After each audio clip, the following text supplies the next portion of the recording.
दोस्तों नमस्कार, स्वागत है आपका आपके अपने YouTube चैनल अनफॉरगेटेबल हिमाचल में। दोस्तों हम अपने चैनल के माध्यम से आपको हिमाचल प्रदेश की लोक संस्कृति, यहाँ के दैनिक जीवन और यहाँ के देवी देवताओं के बारे में, ऐतिहासिक स्थलों के बारे में आपको जानकारी देते रहते हैं। तो इसी संदर्भ में आपको आज लेकर आए हैं गोगा जाहरवीर जी की गाथा। दोस्तों हिमाचल प्रदेश में गोगा जी की छड़ी अगस्त सितंबर महीने में उठती है, जिसे हिंदू कैलेंडर में भाद्रपद के नाम से भी जाना जाता है। इसे काले महीने के नाम से जाना जाता है और इसमें एक महीने के लिए गोगा जी की छड़ी उठती है। और गोगा जी के जो कारदार होते हैं वो घर घर जाकर गोगा जी की गाथा सुनाते हैं और वे इसे शिव शंकर के डमरू पर बजाकर बहुत ही सुंदर गीत गाकर गोगा जी की कथा को सुनाते हैं। तो आइए दोस्तों आनंद लेते हैं इस कथा का। समय नहीं देते आजकल के बच्चे। तो बागड़ देश धाम के अंदर कौन जन्मे और किसका जन्म हुआ? गोगा महाराज जी का। उनके दादा का नाम उमरपाल। उमरपाल के दो पुत्र, एक का नाम जेवर, एक का नाम नेवर। बोले श्री गोगा जाहरवीर महाराज की। और जो खेड़ा बोलते हैं या ठाकुर गुरुद्वारा बोलते हैं, जब ये धरती रची गई थी उस टाइम ही खेड़े की नींवें रखी गई थी। उसको ठाकुर गुरुद्वारे के नाम से भी जाना जाता है। उसका भंडारा होता है जेठे एतवार को आया मिलना। और ख्वाजा की भी पूजना जब तक ये धरती है, और धरती जब रची गई तब से ही है। ख्वाजा का मतलब जल प्रवाह भी है और ख्वाजा पीर भी है। 5 पीर तैयार करे थे, अस्तबली मीरा साहब गोगा पीर, ख्वाजा पीर, लखदाता पीर। उसके बाद 5200 पीरों ने जन्म लिया, जो कहीं 9 गजा, कहीं 11वीं वाला, कहीं दाता वाला, कहीं लाला वाला, तो बहुत पीरों के नाम। तो ऐसे पीर पैदा होते, पीर परीक्षा लेते हैं पर खाली नहीं भेजते। बोले शंकर भगवान की। अब क्या हुआ, उस ठाकुर गुरुद्वारे उस खेड़े में भंडारा था जेठे एतवार का, और जेठ का ही महीना था, और सारा ही पंडाल और राजा उमरपाल जी सब भंडारे के लिए जा रहे थे। तो घर में कौन थी? माता फुल्लड़ देवी। हाँ भाई जाना तो सबने है, आप थोड़ा पहले जाएंगे, हम थोड़ा पीछे जाएंगे। देना है, आपके बगल में भी प्रोग्राम है मेरा, उनके ऐसा उनके काम बने हुए भगवान की दया से। परसों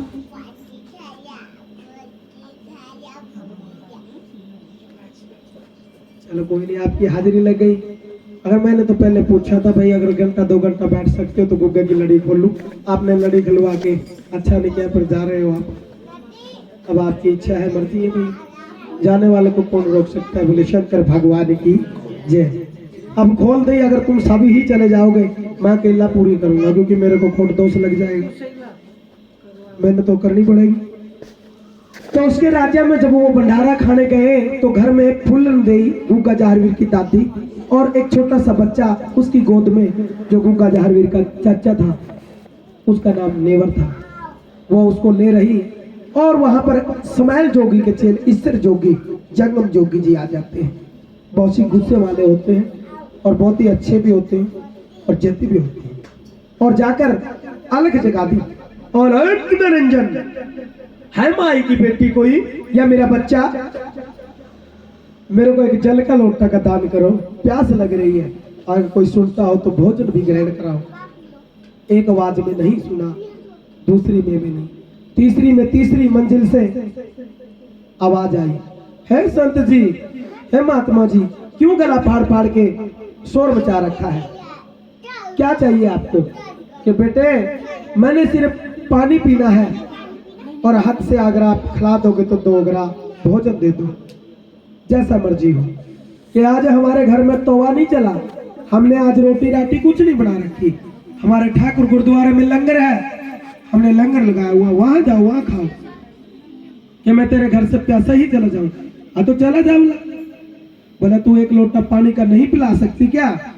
अच्छा बोला, तेरे लिए, तेरे फक्कड़ फकीर के लिए मैं अपना लाखों का ला लिए नन्ही सी जान छोड़ के तेरे को पानी पिलाने आऊं। वो दूध पिला रही थी और संत जी गुस्से वाले थे और उन्होंने श्राप दे दिया कि अच्छा महान करती है, बच्चे का महान करती है, मैं आज जोगी ये श्राप देता हूं कि बागर देश के अंदर किसी को भी संतान पैदा नहीं होगी। और आसमान में बिजली कड़की, धरती का सीना डोल गया और जब पैर खिसके और चल पड़ा और डोडी से बाहर निकलने से पहले माता फूलनदेही ने राजा नेवर को नीचे रखा और भाग कर गई, पैर पकड़ ली। हे संत जी, हे महात्मा जी, ये आपने क्या बोल दिया? आप ये वाणी वापस ले लो, ये शब्द वापस लो। कि देवी, कमान से निकला हुआ तीर, बंदूक से निकली गोली और साधु के मुंह से निकली बोली वापस नहीं आती। कि महाराज, मैं बड़ी दुखियारी हूं और बड़ी मुश्किल से बच्चों का मुंह देखा है मैंने, और हमारे राज्य में तो पहले ही सुख का बहुत कुछ नहीं होता और आपने एक ऊपर से ये ना संतान होने का श्राप दे दिया। इसका कोई उपाय तो बता दीजिए। हाँ, उपाय बताता हूँ। मेरे से भी कोई तकड़ा साधु संत फकीर तपस्वी जति होगा, मेरे श्राप को वो काट सकता है, अन्यथा किसी पे कटेगा नहीं। और हाँ, मैं एक श्राप और देता हूं, अगर मेरे अलावा और तेरे अलावा तीसरा कोई सुनता है, उस कुदरत को नहीं रोक सकते, तो वो सुनने वाला भी मर जाएगा। और तू अगर अपना ये विचार किसी को बताएगी, पहले तू मरेगी फिर वो मरेगा। बोले ये तो उपाय नहीं हुआ कुछ महाराज। हाँ, आपके मरने से पहले ज्ञात हो जाएगा। आपकी जो बड़े लड़के की बेटी आएगी घर में, आपकी बहू आएगी, आप ये बाणी उसको ही बोल सकते हैं और उसको भी ये वचन होगा कि अगर वो किसी को बताएगी या उसके पति को भी बताएगी तो वो भी मर जाएगा और वो भी मर जाएगा। ऐसा कुछ श्राप देकर और संत जी चले गए और वो धीरे धीरे मोटी तकड़ी रानी साधु संतों की सेवा करने लग गई। पर वो सूखती गई क्योंकि उसके मन में वो धारणा, वो विचार, उसने बोला कोई जति जोगी मिलेगा तो अभी कट जाएगा इस श्राप। उसको नहीं पता था नहीं कटे। अब कुछ साल बीते तो राजा जेवर और नेवर जवान हो गए और वो बिल्कुल मंजे में हो गई। और माता फूलनदेही कहती है राजा उमरपाल को कि राजा, मेरा एक काम कर दो, मेरी आत्मा तड़पती मर जाएगी, मेरी आंखों के सामने मेरे बच्चों की शादी कर दो। तो बेगा नाई और शिमरू पंडित को बुलाया जाता है और उनको चिट्ठी लिख के भेज दिया जाता है कि जाओ, किसी भी राज्य में जाओ, चौहान गोत है हमारा, क्षत्रिय राजपूत हैं हम, और मेरे बच्चों के लिए 2 बेटियां 2 बहुआ देख गया। और वो चलते चलते सिरसापट्टन में पहुंच जाते हैं। सिरसापट्टन में राजा कंवरपाल की पुत्रियां, एक का नाम बड़ी का बाछल और छोटी का नाम काछल था। बोले शंकर भगवान की। बाछल का रिश्ता राजा जेवर को लगा दिया और काछल का राजा नेवर को लगा दिया। बोले शंकर भगवान की। लेके मालिक का प्रभु का नाम, कुछ दिन बीते और उनकी शादी हो जाती है। और जब वो लास्ट टाइम में रात के 12:01 पर उसको ज्ञात होता है क्या मैं सुबह 4 बजे प्राण शक्ति त्याग दूंगी, तो उसने अपनी बड़ी बहू यानी कि बाछल को बुलाया, अपने हाथ में हाथ लेकर वचन लिया कि मेरी बच्ची, मेरा वचन दिया हुआ पूरा आपने करना है। कि बोलो माता कि बेटा ऐसे ऐसे करके एक संत जी आए और वो श्राप दे के चले गए। आपने कोई संत ऐसा चुनना जो इस श्राप को काट सके। बोले माता, ये आपने क्या मेरे सिर पे जिम्मेवारी ली? अगर आपने बेटा तेरे पति को भी बताया तो वो भी मर जाएगा, आप भी। ये ज्ञात रहे, आपसे कटेगा तो ठीक है और तेरे बच्चा होगा। मैं कहती हूँ मेरी आत्मा को शक्ति भी तभी होगी। और वो चल बसती है भाई, लेके मालिक का नाम, बाछल के ऊपर जिम्मेवारी आ जाती है। बोले शंकर भगवान की। और कजली बड़ों में वर्णा नदी के तट पर घोर तपस्या कर रहे बाबा गुरु गोरखनाथ जी। भारी वर्षा के कारण वहां पर लोगों को बड़ी आपत्ति, बड़ा मुश्किल हो गया रहना, अपने बच्चों को भी निवाला देना मुश्किल हो गया। तो संत जी कहने लगा कि हमारे तो बाढ़ जैसा हालात हो गए, भाई बैठो, ओ गणनाथ, सुरतीनाथ, कालीनाथ, देखो सुरत लगा के बेटा किस राज्य में अनाज है जहां पानी नहीं चढ़ रहे, तो वहां से आप मेरा नाम लेके जाओ, कम से कम एक टाइम का भोजन तो लाओ। तो सुरत लगाने लगा चारों दिशा में सुरत लगाई और पश्चिम में बागड़ देश पड़ता जा। उनके घर में बाजरा, ज्वार, मक्की जैसी फसलें। और फट अंतर ध्यान होके कहने लगा कि तीनों जने जाओ और उनको बोलो बाबा गुरु गोरखनाथ जी ने लंगर मंगाया है। और वो संत जी चल पड़ते हैं और जाकर पहुंचते हैं बागड़ देशों की सीमों में। बागड़ देश की सीम में बढ़ते ही रेत तप रहा है, पानी नहीं पीने को, बैठने को छाया नहीं। तीनों संत आपस में बात करते हैं, ये कौन से मुल्क में आ गए हम, कौन सा देश में आ गए। यहाँ तो पीने के लिए पानी नहीं, बैठने के लिए छांव नहीं है, तो यहाँ क्या लंगर मिलेगा। दूर कहीं 2-4 पहाड़ रेत के क्रॉस किए तो एक बड़ा सारा टीला दिखा और उसके ऊपर एक नगरी जिसका नाम द्रेवा नगरी के नाम से जाना जाता है। द्रेवा नगरी में झंडा भगवे कलर का ऊपर ही टंगा हुआ, क्योंकि वो नगरी राजपूतों की थी और भगवे को राजपूत बहुत प्यार करते हैं। बोले शंकर भगवान की। और वहां पर जाके डोडी के पार यानी कि दरवाजे के बाहर उन्होंने तीनों साधुओं ने अलग जगह दी और निरंजन। और जब दरबानों ने गेट खोला देख के मोहित हो जाते हैं कि हमारे राज्य के तो साधु नहीं है। ऐसा लग रहा है कि तीनों ब्रह्मा विष्णु महेश आ गए और इतने लंबे लंबे जटाधारी दाढ़ी मूंछों वाले, हाथ में चिमटे और करमंडल लिए हुए और नंगे पैरे वो दौड़कर राजन को खबर देते हैं, राजा 3 साधु आए हैं कि बुलाओ अंदर उनको पैर हाथ दिलाओ, भोजन कराओ, वस्त्र दो और उनसे पूछो किस राज्य से आए और कहां से क्या करने आए। और वहां पर जो मूंगा बांधी यानी कि हीत बांधी झाड़ू पोछा कर रही थी और वो देख के मोहित हो जाती है और नंगे पैरे दबाकर भागकर माता बाछल के पास जाती है। और माता बाछल को इतनी इजाजत नहीं कि वो साधुओं को भी पैर छू ले, क्योंकि एक इनकी राजपूतों की रस्म होती थी, जब तक एक बच्चा नहीं होता तो किसी से बात नहीं करनी होती। बात करनी तो पर्दे के अंदर होती थी, इस पार बंदा इस पार बात करनी होती। तो वो राजन से रिक्वेस्ट करती है, पहले उससे पूछती है, हीराबादी बोलती है कि अपने राज्य में ना ऐसे संत मैंने कभी देखे नहीं, ऐसा तो ना हो माता यही संत हो जहाँ से आपको वरदान होता हो। भैया आपको तो बच्चे नहीं होते ना, जैसे औरतें कह देती है। तो बोली भी आप ऐसे क्यों से बोल रहे हो। भी नहीं, बहुत सुंदर साधु है, लंबे चौड़े जटाधारी बाबे, हाथों में चिमटे करमंडल लिए हुए, कांचों में भगवा वस्त्र के बटुए पहने हुए, विरगछाला।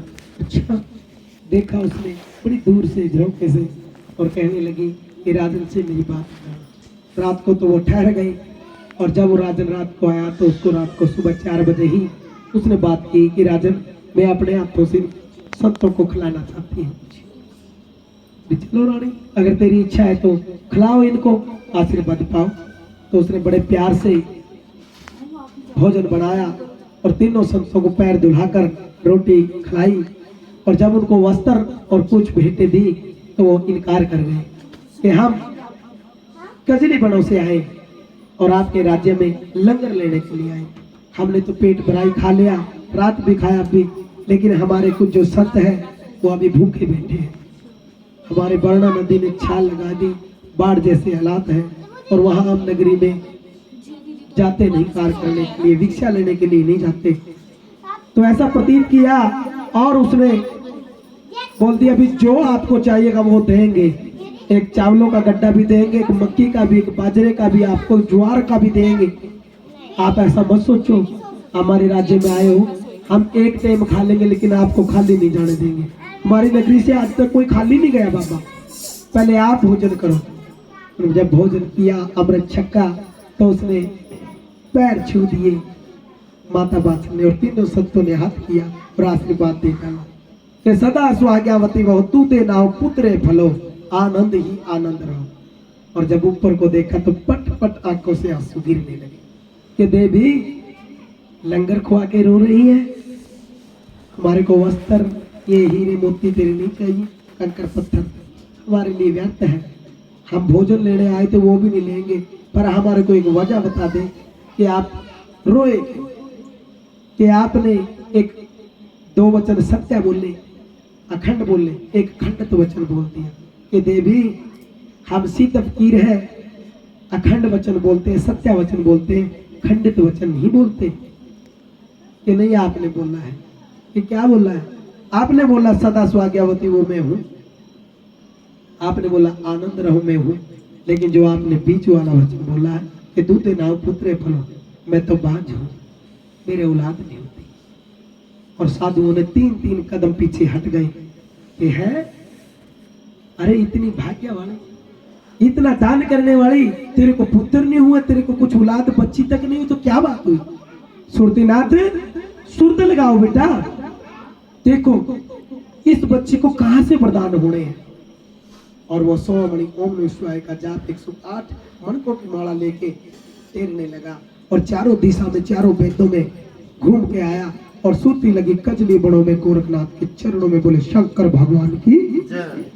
और वो देखकर दृश्य बाबा बौखला गया, घबरा गया, पसीने छूट गए और ओगणनाथ कालीनाथ बोले भाई सुरतीनाथ क्या बात बच्चे, भाई क्या हुआ आपको पसीना कैसे?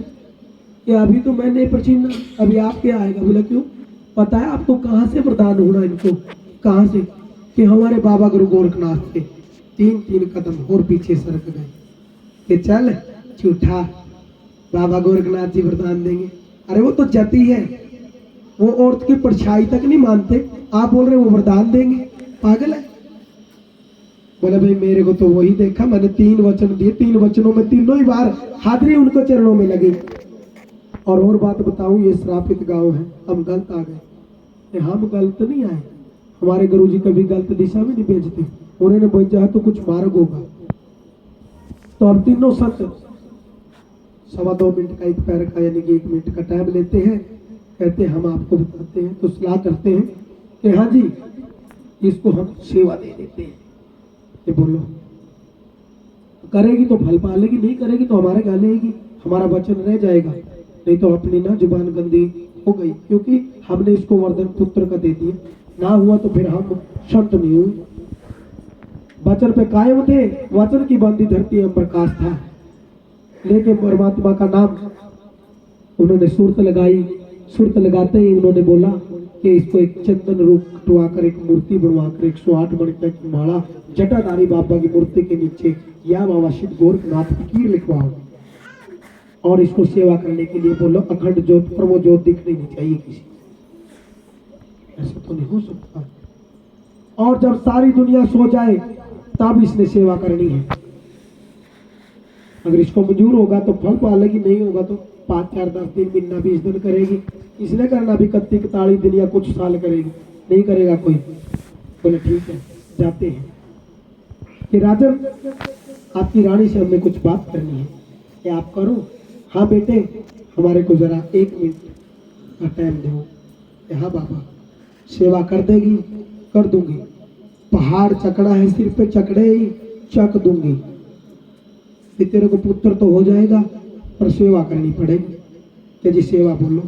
कि सुबह उठना है, एक फूल 7 दाने चावल के और एक पानी का लोटा सूर्य देव को अर्पण करना है, एक मीठी पिन्नी बनाकर गऊ को देनी है, शनिवार के दिन एक पहली रोटी कुत्ते को देनी है। जी हाँ दे दो।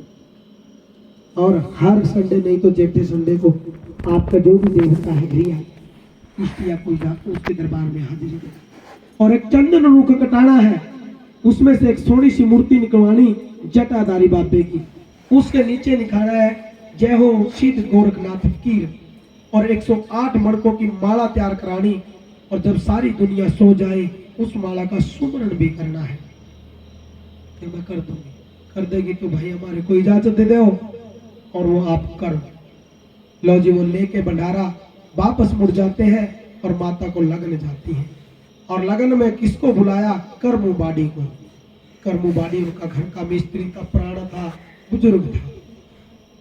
कि जी करमू बाड़ी जी वैसे आप मेरे बाप के समान हो, लेकिन आपसे एक वचन लेती हूँ, किसी को मत बताना, आप कारीगर हो, एक सेवा कर दे, अपने जंगल में कहीं भी जा, अपने बाग में 9 लखे में और जाकर एक चंदन रूख काट के एक मूर्ति बना के दे दे 108 मूर्ति।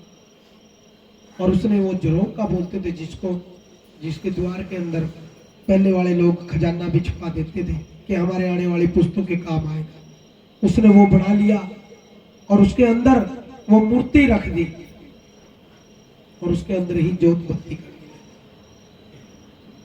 दी। रात के 12 बजे लगना और 2 बजे तक, 2:15 बजे तक उसने वो माला तीर ली, ज्योत लगा। पहले मूर्ति को नुहाना, फिर आप नहाना, पहले उसको थोड़ा सा भोग लगाना, फिर आप खाना। करते करते 12 साल बीत गए। बोले शंकर भगवान की। लेके मालिक का नाम 12 साल जब सुई पे सुई वो कड़ी घड़ी टलने वाली नहीं थी, तो किसने खबर दी? फिर घोर तपस्या कर रहे नाथ जी शंकर भगवान की, और धूणे चेतन करके बैठे हुए, और आसमान में बिजली कड़की। वो घड़ी 12 बजे रात को जब सुमरण पहला मणका उसने किया, और उस मणका का वो सुमरण लेके शिवाय जाप जाकर वो माता बिजली धूणे के बीच में गिर गई, कड़ाक, और धूणा खंडित हो गया, यानी कि बुझ गया। और गुरु गोरखनाथ की तपस्या भंग हो गई और क्रोधित हो उठा। क्रोधित होकर चिमटा निकाल लिया, लाल चिमटा बड़ा हुआ है। उठो चलो, किसने ये किया? किसने ये भंग की मेरी तपस्या? क्रोधित था बहुत ज्यादा कि बाबा हमने नहीं पता। सुरतीनाथ सुरत लगा के देख, किस चेले पे, पशु पे, पक्षी पे, नदी नाले में किसी पे विपदा पड़ी है जो मेरे ये धूना खंडित। डरते डरते ने सुरत लगाई, चारों दिशा में सुरत घमाई, तो जाकर पश्चिम में बागड़ देशों में द्रेवा नगरी में वो देवी बैठ के जय श्री गोरखनाथ पीर, ओम नमः शिवाय सिद्ध गोरखनाथ पीर, नमो नमः सिद्ध गोरखनाथ पीर का सुमरण करे, और उसकी काया डोलने लग गई कि मेरी तो काया भी कांपने लग गई। कितनी सुरत लगाएगा?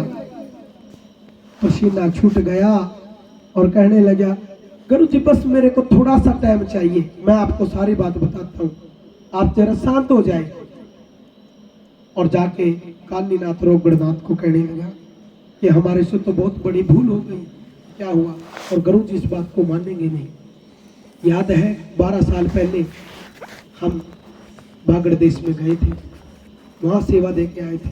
उसने तो जिद पकड़ ली, मन मना लिया कि देंगे तो सिद्ध गोरखनाथ ही वरदान देंगे मेरे को, नहीं तो मैं वरदान बनूंगी नहीं। और वो सेवा कर रही है, 12 वर्ष हो गए आज। ये तो खुशखबरी की बात है। बोला हाँ चिमटे रखेगा, ये तो देखो वो नारी है, स्त्री है, और ये स्त्री से बाहर है। तो जाके बोला बताना तो पड़ेगा ही कि क्या गिटर मिटर कर रहे हो, बताते क्यों नहीं क्या बात है? कि गुरु जी आप पहले मार लो फिर बताएंगे। शांत हो गया इस बात पे कि मेरे बच्चों मैं गुस्से वाला हूँ, लेकिन गुरु तो तुम्हारा हूँ, बता दो मेरे को। मेरी काया डोल रही है, मेरे को कंपन छूट रही है कि आप अभी समाधि नहीं लगा पाएंगे कभी भी, चाहे आप 12 साल तक भी कोशिश ना, ये दूना चलेगा। बोला क्यों? याद है आपने 12 साल पहले हमारे को बागड़ देश में भेजा था, जब यहाँ बाढ़ जैसे हालत हो गई थी, वहां से हम गड्ढे भर के चावल के, दाल के, इन चीजों के ले आए थे। हाँ, तो वहां पर हमारे मुख से किसी बेटी को वरदान निकल गया था, और उसको कायम रखने के लिए हमने आपकी सेवा दे दी। और वो सुरती लगा के सुरतनाथ जी ने देखा कि आपके ही हाथ से वरदान मिलेगा उसको। तो हमने सोचा 10 दिन, महीना, 20 दिन, साल करेगी, छोड़ देगी, लेकिन बाबा उसको तो 12 साल हो। बड़ा प्रश्न हुआ गुरु। मैं तो सोच रहा था कि ऐसे भक्त है ही नहीं, लेकिन वाकई भी ऐसे भक्त है। भाई मैंने तपस्या तो मेरी करनी है, धूना भी चेतन करना है। हमारा तो योगी सन्यासियों का काम क्या है? धूने पे तपोबल करने का। लेकिन उससे पहले चलो मेरे बच्चों, बागड़ देश चलते हैं और उस देवी से पूछते हैं कि महाराज एक बात और बताऊं कि हाँ, वहां पर 7 मुखी भंडारा भी है, खीर हलवे का भोग भी है, और जितने चेले थे सारे उठ के नाचने कूदने लग गए, क्योंकि बाबे को तो चाहिए खाना पीना, उन्होंने क्या पैसे कमाने, क्या उन्होंने वो करना। बोले शंकर भगवान की। और चल पड़ते हैं बाबा जी, गुरु गोरखनाथ जी। मेरे साजिंदो आजो जरा, माँ के नींद लग जानी, नहीं तो भैया।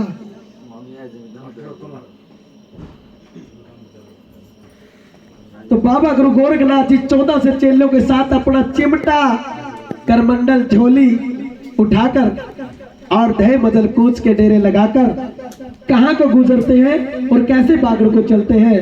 बोले हर हर महादेव, बोले शंकर भगवान की। हाँ ओ आग लगी आकाश में, भाई जल जल पड़े थे इंगार। हो संत न होते संसार में तो जल जाता संसार। ओ चल्या चल्या रे, ओ चल्या चल्या जी, ओ चल्या चल्या रे गोरख जोगीनाथ बागड़ देसा। चल्या चल्या रे गोरख जोगीनाथ बागड़ देसा। ओ चल्या चल्या रे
जोगीनाथ बागड़ देसा।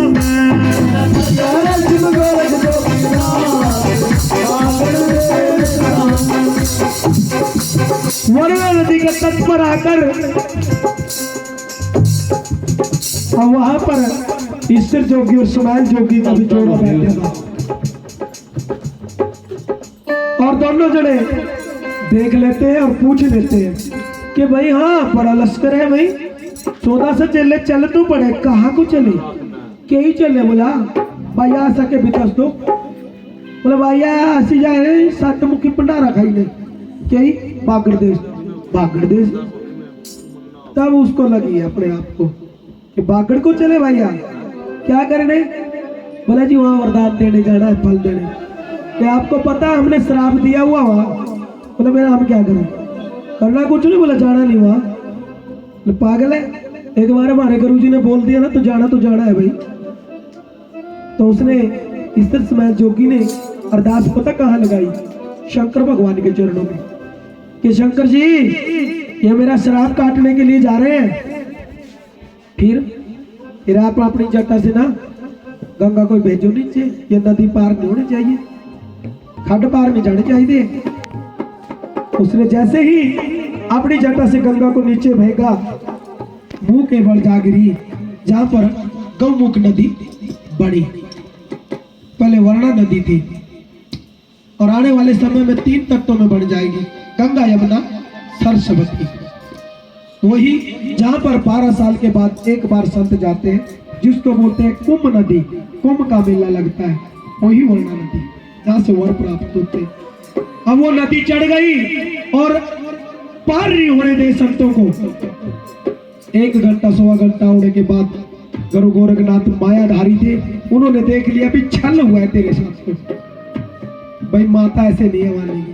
उसने 16 मणि ओम नमः शिवाय जाप कर कर मनमोहनी मंत्र था उसके पास, वो मंत्र फूका और अपना करमंडल में गंगा कैद कर ली और अपने चेलों से रुका मार के बोला पलक झपकते ही नदी पार कर लो वरना संसार नहीं बचेगा।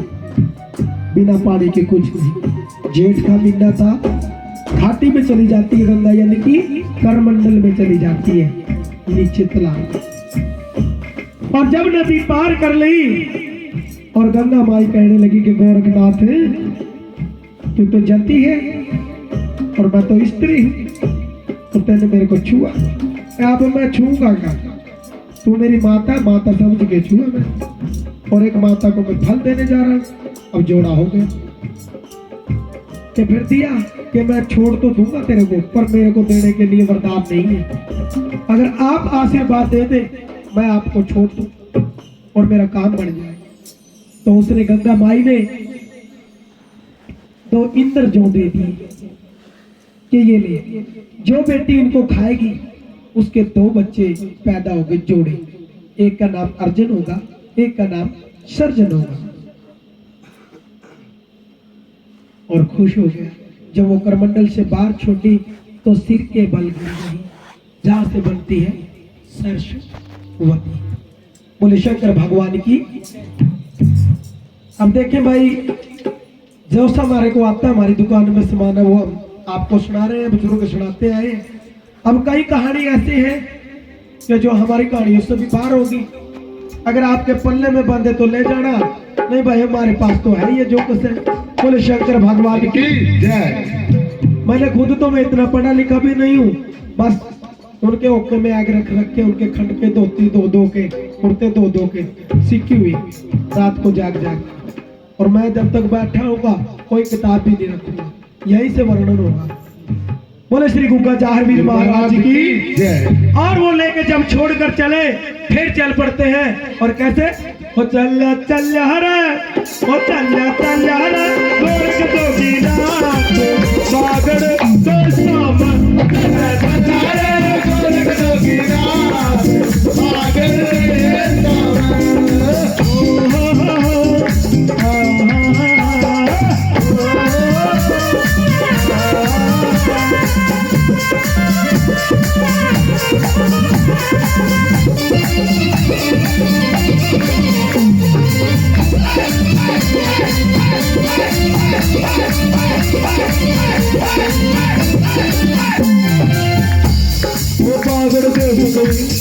पागल देश की सीमा में बैठे उनसे दिले ठीक गए, रेता पत्ता पानी में पाया छाँव के लिए तरस गए, ओड़ा बोले जी, ओड़ा बोले जी, ओ बाबा गोरखनाथ पागल देश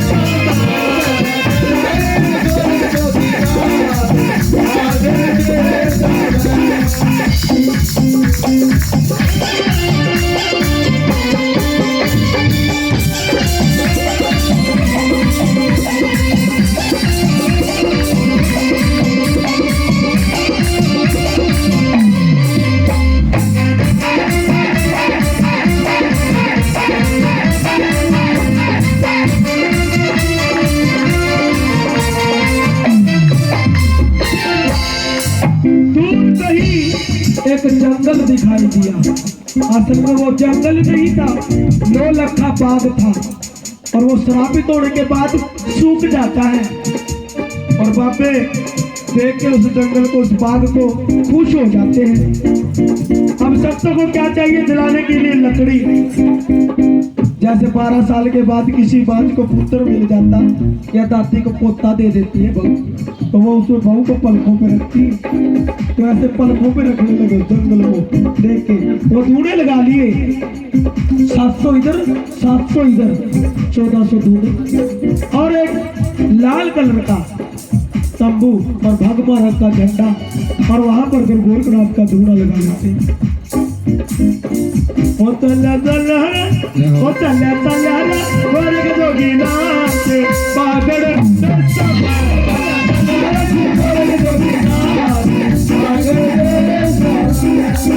बाबा धूने लगाए, रब जब हो गई बागड़ बाबा धूने लगाए, रब जब हो गई बागड़ में मैं धूने लगाए, रब जब हो गई बागड़ में मैं धूने लगाए, रब जब हो गई। बादशाह जी, बादशाह जी कितने खड़ताल बागड़ दस्ता, गोरख जोगी नाथ बागड़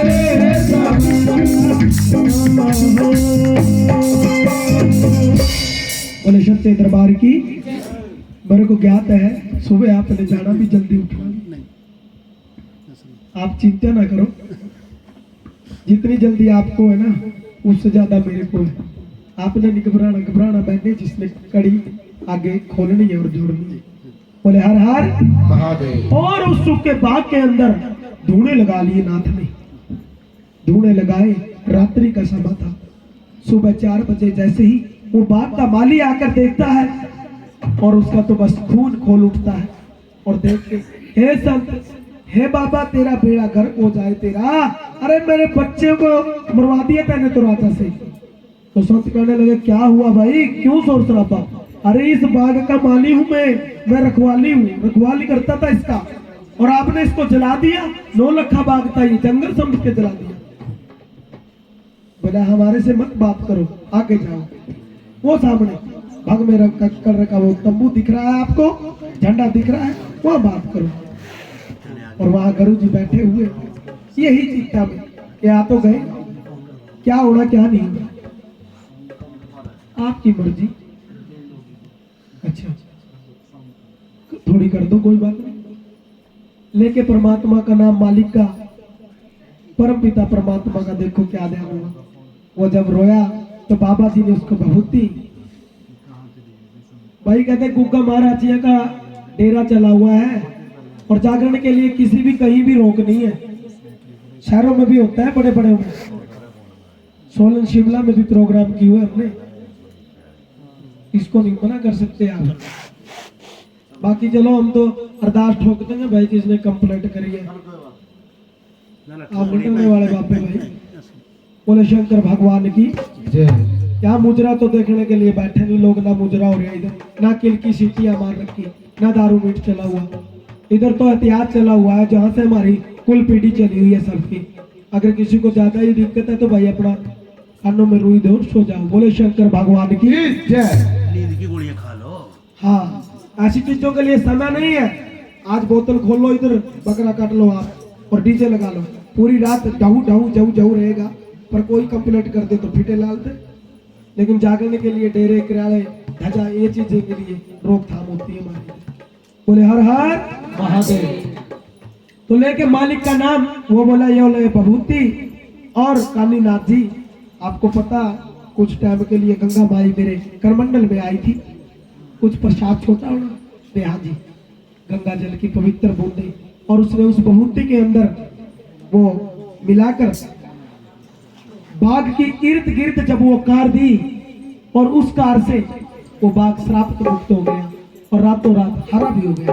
बोले शंकर भगवान की जय। और सुबह पहली हाजरी राजा ने दी, बड़ा खुश हुआ और खुश होकर उन्होंने लंगर भंडारा स्टार्ट कर दिया। दिन बीत गया, सब जाते रहे आते रहे, लेकिन माता बाछड़ को आने का टाइम नहीं, ना इजाजत।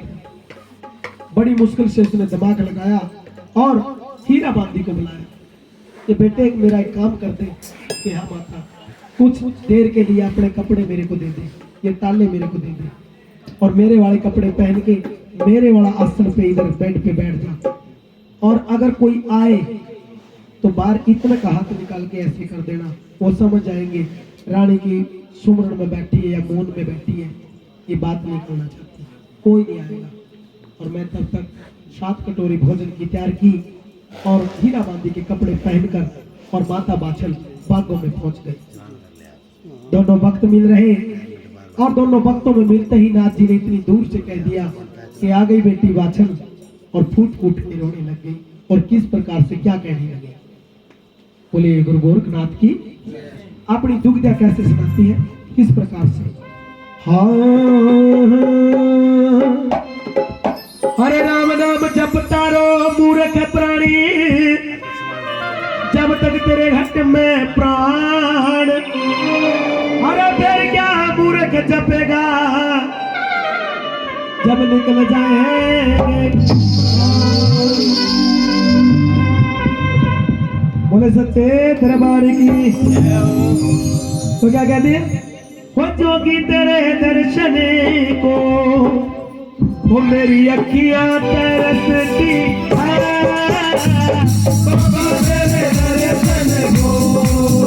मेरी अखियां तरसती जोगी तेरे दर्शन को मेरे दिल में बड़ी आशा है बाबा मेरे दर्शन को।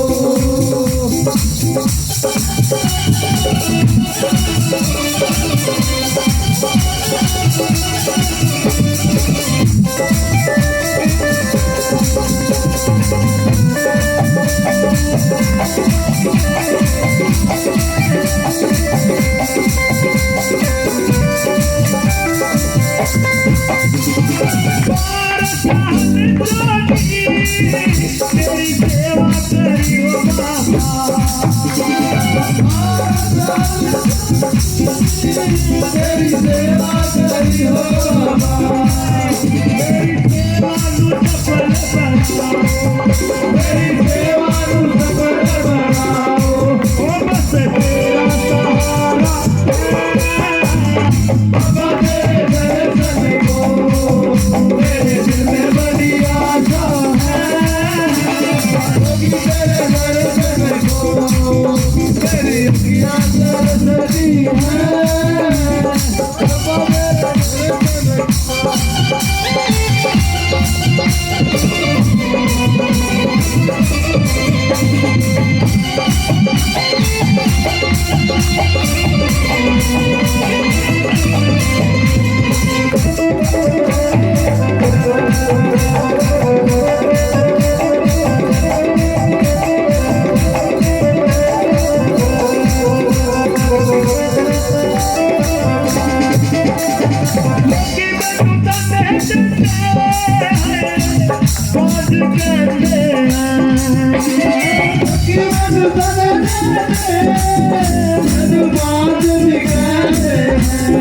दर्शन पागल करता है कोई जो दिल को पागल करता है वो अक्सर जाना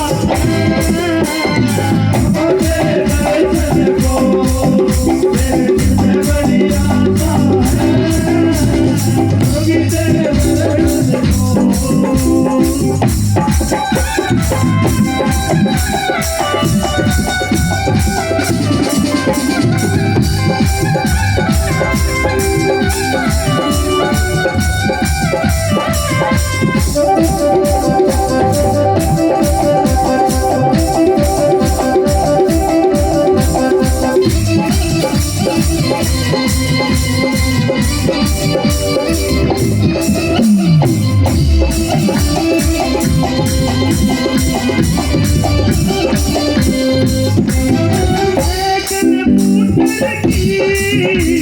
भक्ति मुरादा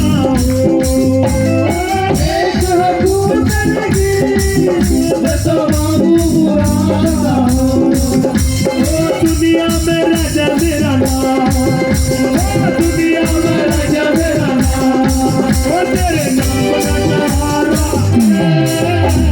बाबा तेरे दर्शन को मेरे दिल में बड़ी आशा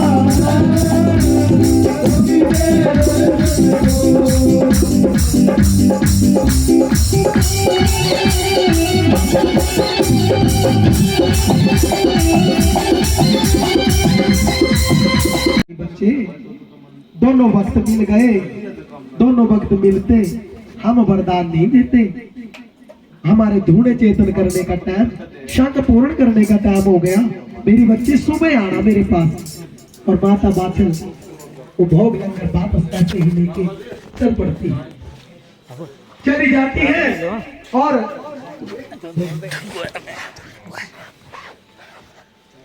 और ऊपर छत पे तीसरी मंजिल पे माता काछल टहलने के लिए निकल जाती है क्योंकि तकदीर बड़ी खराब होती है आदमी की जब मार पड़ती है तो चारों पास से पड़ती है चारों का निश्चित होता है अब लेके प्रभु का नाम बड़ी दूर से देख लिया और बोल रही कि कद भी मेरी बहन की तरह है चाल भी मेरी बहन की तरह है पर कपड़े तब वो चालाक थी और बाचल थोड़ी सी थी अब उसने ऊपर से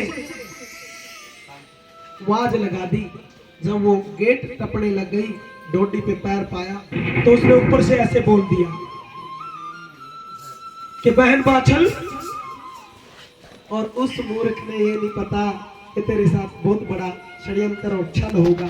और उसने वो ऊपर देख लिया और वो घूंघट उतर गया उसका। वो घूंघट, वो हुल्ला पर्दा उतरने के बाद बोले भी हैं क्या कपड़े कैसे पहने हुए, क्या है ये? बोले बस बस चुप चुप चुप, नीचे आ जा, मेरे कमरे में आ जा, सारी बातें बताते हो। और शुरू से लेके और उस टाइम तक की सारी अपनी बहन को बातें बता दी। ये तक बता दिया कि सुबह 4 बजे बाबा जी मेरे को फल देंगे, जब शंख में पूर्ण करेंगे, शंख पूर्ण, शंख में फूंक मारेंगे, उसी टाइम मैं उठ के नहा धोकर और जाऊंगी और मेरे को 2 पुत्रों का वरदान दूंगी। अब वो बात करके माता बाछल सो जाती है और काछल को नींद ना आए। इसके तो पुत्र हो जाएंगे, तू तो बांझ रह जाएगी। ऐसे ऐसे विचारधारा की और उसने रात को ही अपने दरबानी को भेजा और माता काछल ने एक षड्यंत्र तैयार किया, एक रचना तैयार की।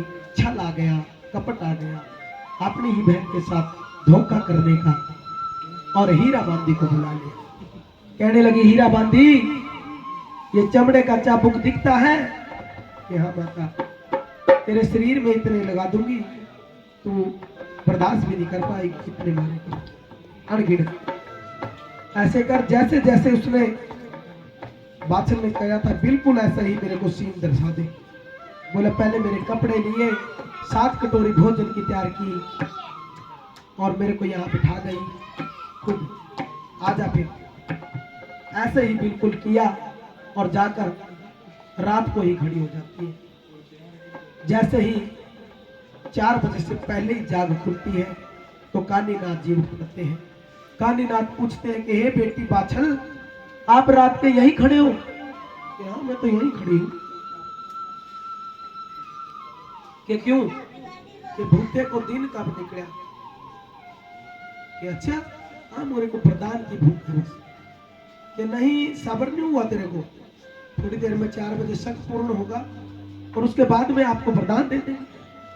कि बाबा जी मैं तो यहीं खड़ी रहूंगी, जब देना दे दिया। सुन बेटे ऐसे कर, वो करमंडल रखा है और वहां बाबा जी की करमंडल के अंदर, कुंभी के अंदर वो 2 जो रखे हैं वही वरदान है, उसको खा लेना और ये भोजन धोने के ऊपर रख के चली जा।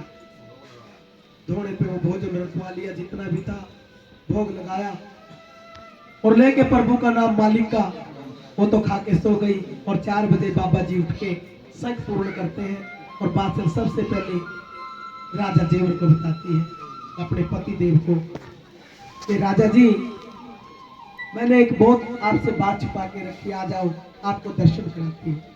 जैसे ही वही झरोखा खोला जहां जोत चली हुई थी अखंड,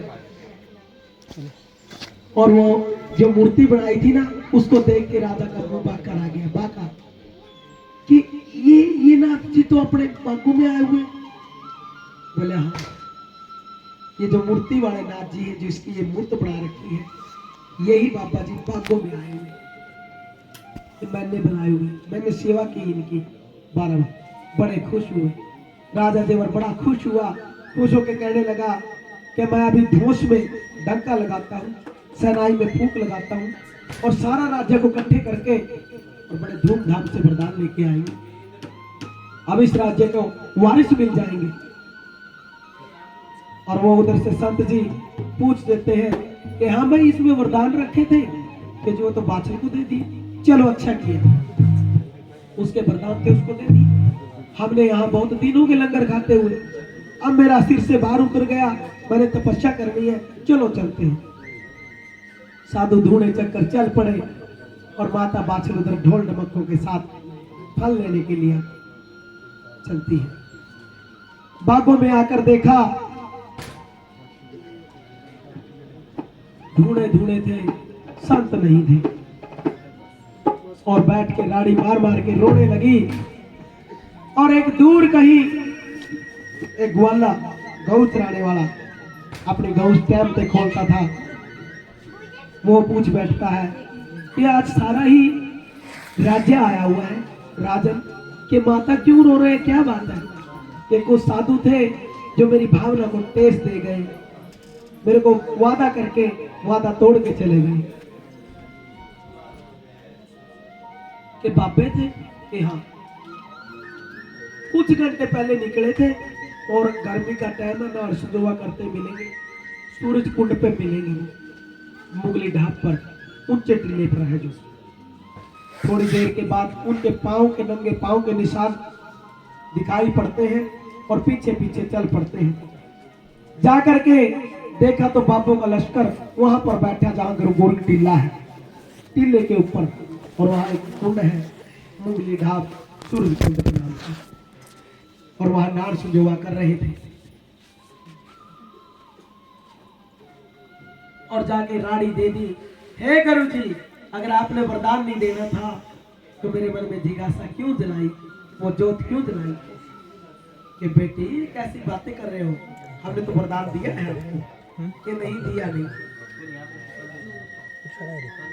कि अच्छा तेरे जितनी लंबी, तेरे जितनी मोटी, तेरे जितनी ही सोनी सिलिकी वही कपड़े, तो फिर मेरा वरदान कौन ले गया।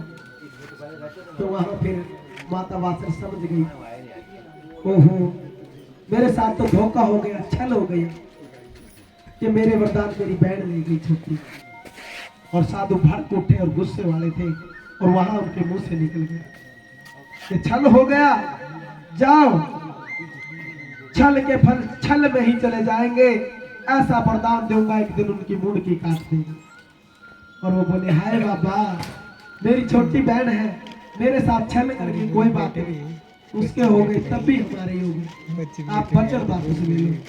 कि देवी कमान से निकला हुआ तीर, हाथ बंदूक से निकली गोली और साधु के मुंह से निकली बोली वापस नहीं आती बेटे, वो तो हो गए रहेगा। और अब तेरे को वरदान दूंगा मैं, अगर नहीं हुआ तो मैं खुद धुएं के अंदर भस्म होऊंगा और तेरी कोख से जन्म लूंगा। और ऊपर बैठे पार्वती और शंकर भगवान इस नजारा को, दृश्य को देख रहे थे। और वहां पर शंकर भगवान कहता है ये बहुत हट है, ये मेरा ही वरदान है, ये करके भी दिखाता है भी महाराज इसको आप ऐसा मत करने दो, नो नाथ नहीं बनाने के आपने, इस सृष्टि का कल्याण नहीं होगा, अभी तो बहुत नाथ आने बाकी, तो तीसरा ही नाथ है अभी।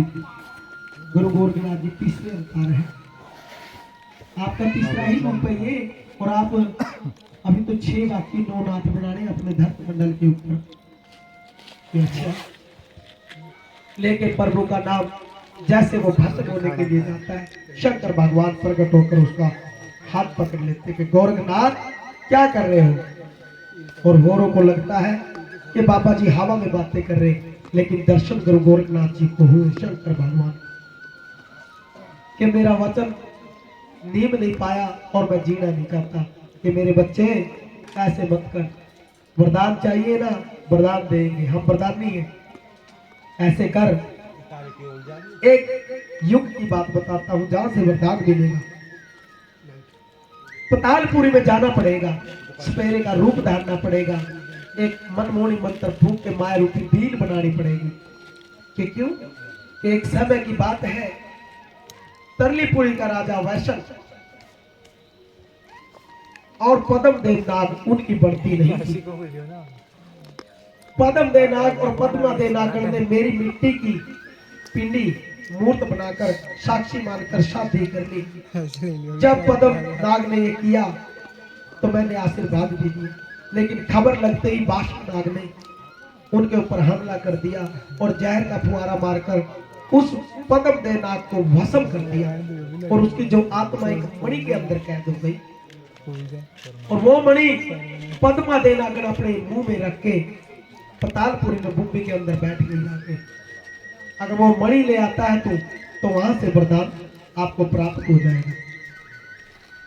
परम पिता परमात्मा की करनी और जो उसने रचना रचनी उसको कोई नहीं मेट सकता। उसने रूप बना लिया एक सपेरे का छोटा सा जोगी बनकर, और बीन माया रूपी बनाकर मनमोहनी मंत्र फूंक कर और बीन बजाता बजाता नीचे चला। एक रूप उसका नीचे चला गया और दूसरा रूप ऊपर बहस करने के लिए बैठ, और बीन का लहरा लगाकर वहां पर तो बदमादी नागड़ के जब कानों में वो लहर की आवाज गई तो वो रह नहीं पाई और बिल्कुल मदहोश होके नाचती गाती बुम्बी से बाहर निकल गई। और जैसे ही वो बुम्बी से बाहर निकली तो उसे वचन ले लेता है। ये सन्यासी है, साधु कौन हुआ कि पहले वचन दो कि मैं खाली नहीं जाऊंगा यहाँ से, मैं भिक्षु हूँ। अच्छा, आपके तो बहुत रूप मिलेंगे, नहीं रूप तो मेरे भी बहुत है, क्योंकि आप तो इच्छाधारी नागण हो, हर चीज का रूप धारण कर सकते हो। लेकिन माता, जो मैं वरदान मांगूंगा आप देगी कि मैं वचन देती हूँ, एक वचन, दो वचन, अगर तीसरा वचन काटूं तो नरक कुंड को जाऊंगी। तो उसने असली रूप धारण कर लिया और गुरु गोरखनाथ ने झोली में वरदान मांगने की कि मेरे को वो सिर्फ मणि चाहिए, कि आप सोना चांदी हीरा सर्पी मोती कुछ मांग लो, जो ब्रह्मांड के अंदर चीज है मैं वो लाके दे दूंगी, इच्छाधारी नागण हूँ, लेकिन ये मणि मत मांगो, इसमें मेरे पति की आत्मा है और हम दोनों जी बात करके सोते हैं, मेरा जीवन व्यक्त हो रहा है, और अगर ये मणि आपको दे दूंगी तो मैं मृत्यु हो जाऊंगी मणि देने के बाद, तो मेरा उपाय करना, हमारा मिलन करवाना। तो गुरु गोरखनाथ जी वहां वचन देते हैं कि आप ही मेरे राज्य में तो पैदा नहीं हो सकते, 7 समुद्र पार धूपा नगरी राजा शिव जी के घर में तेरा नाम सीरियल रूप से होगा, और जो ये वरदान में लेके जा रहा हूं, इस वरदान को तेरे को मिलाने के लिए मैं इस धरती से आकाश से भिड़ जाऊंगा। वो मणि लेके ऊपर आ जाता है और ऊपर आता है और अपने चेलों से कहता है कि चेलो, चीजें हैं 3, वर्ण है 6। कि क्या महाराज, समझे नहीं? कि बेटा एक बार बाजे, जहां तक आवाज जाए संकट भागे। अच्छा, अरे जो सुबह शाम यूज करते हो वो चीज चख ले आओ कहीं से, समझे नहीं बाबा? अरे ना जोरा लगता, ना पैसा लगता, ना टाइम लगता, वो चीज ले लो। कि बाबा आपकी पहेली हमारे समझ में नहीं आई, खोल के बताओ। कि सुन, एक बार बाजे और जहां तक आवाज जाए संकट भागे, उसे शंख कहते हैं। शंख, शंख की आवाज जहां तक जाएगी पवित्र हो जाएगा। अच्छा, सुबह शाम यूज करते हैं अगरबत्ती धूप बत्ती। अच्छा, वो भी ले आओ। और ना जोरा लगता, ना पैसा लगता, ना टाइम लगता, वो चीज ले। वो क्या चीज है? वो हरि का नाम। कहीं भी ले सकते हो, किसी भी रूप में ले सकते हो। उन्होंने परमात्मा का नाम शुरू किया और उसने उस धूप के अंदर उस मणि को रखकर घोलने लग गए और घोल घोल के एक गूगल धूप के रूप में बना दी। बोले शंकर भगवान की। और माता को देने लगे, ये लो, ये गूगल खाओगे आप, दूध में पी लेना मिलाकर, आपके पुत्र पैदा होगा। और वो इनकार कर देती है कि बाबा मेरी भावना से खेले, आप मेरे साथ पहले ही छल हो गया, बर देना है तो मेरे को ऐसा दो ना जैसे दे रहे थे, ये धूप से बच्चे पैदा नहीं होते। तो यहाँ पर क्या कहती है? हाँ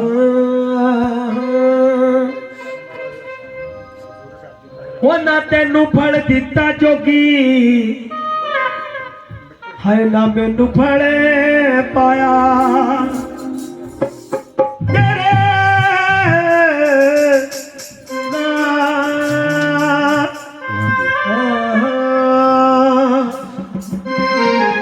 ना तेनू फल दिता वे जोगी, ना फल मैनू